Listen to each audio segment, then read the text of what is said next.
The U.S. Central Bank decided to hold interest rates steady at its January meeting, maintaining an upbeat view of the U.S. economy, but saying it was closely monitoring global economic and financial developments. That is a change from the previous language, which talked about the risks to the economic outlook being balanced. The decision had been widely expected, in part because of the recent plunge in U.S. stocks, and that had raised concerns about economic growth. Stocks moved lower Wednesday afternoon, in part because of expectations a rate hike is still on the agenda, according to Steve Ricciuto, U.S. chief economist at Mizuho Securities. But their intent is still to raise rates going forward.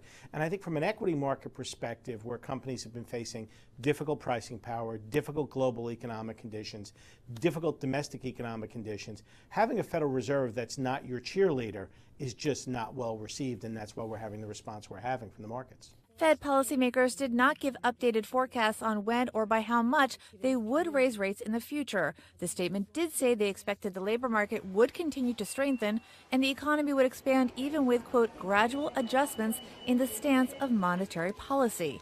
Regarding inflation, the Fed said it still expects the downward inflationary pressure from lower energy and import prices will be temporary.